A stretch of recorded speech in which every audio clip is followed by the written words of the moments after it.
what is Tretagni, what is Mahavedi. With a simple diagram we will be able to understand the three parts of Agni. Agniyagatana consists of three important homakundas. Normally they are called Agniyagatana, but for simpler reference it is Homakunda. Garhapatya is the most important Homakunda. It is circular in shape.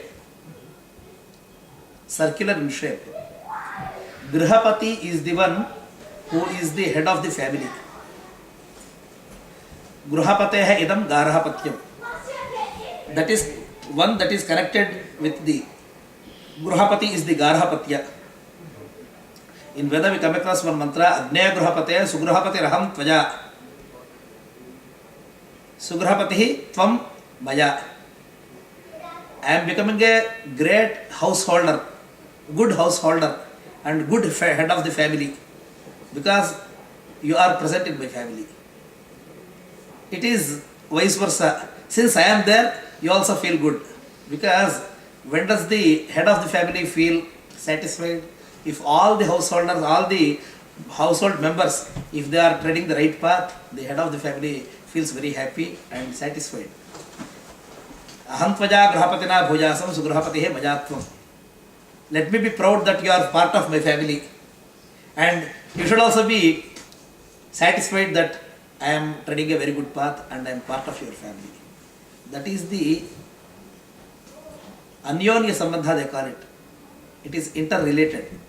The relationship between the Ahitagni and the Grahapati. That is the Yajneshwara.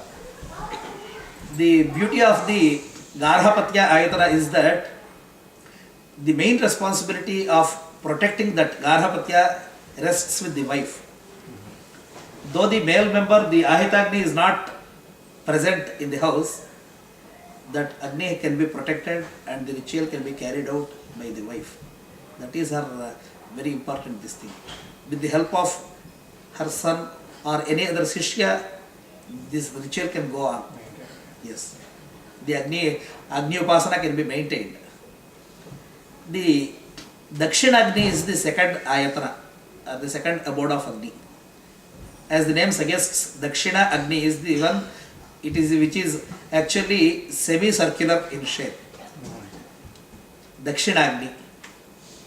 Dakshinagni is the place where the ahutis, oblations, are offered to Yajneshwara, and they are very much relevant to the propitiation of our ancestors, Pitru Devata Trupti. For this, the Dakshinagni. And there is also another verse in Yajurveda which says that after the Ishti, another form of ritual, the rice will be cooked in the Dakshinagni that should be served to all the Ritviks. That itself constitutes the Dakshina, nothing else. Because that has its ritualistic importance and a divine importance. So Dakshinagni is such powerful.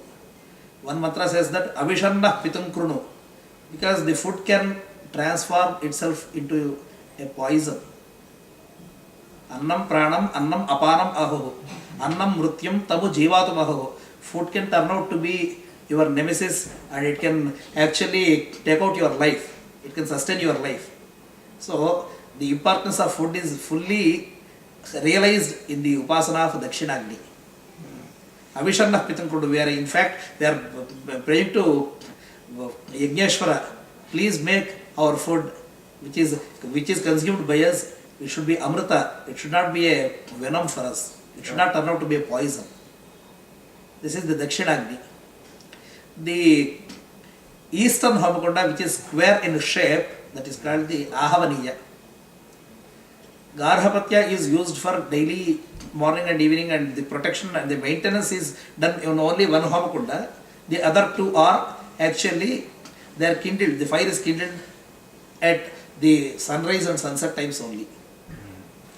So the Ahavaniya is the square shape where all the important ahutis are given.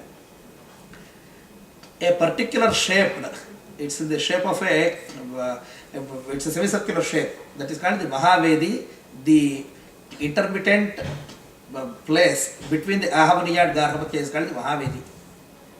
So whenever a Ahuti is offered into Ahavaniya, Advaryu are the most important Ritvik in the Yajna system. He places one foot in the Mahavedi, another outside the Mahavedi. This is called the Antarvedi Bahirvedi system. So Ahavaniya, Dakshinagni, Garhapatya and the Mahavedi. These are the important aspects of daily Agnihotra, and these are the constituents of Agnihotra Shala. Hence, we always pray to Yagneshwara in this form of Namaste Garhapatyaja, Namaste Dakshinagnaje, Nama Ahavaniyaja, Mahavedyai, Namo Namaha.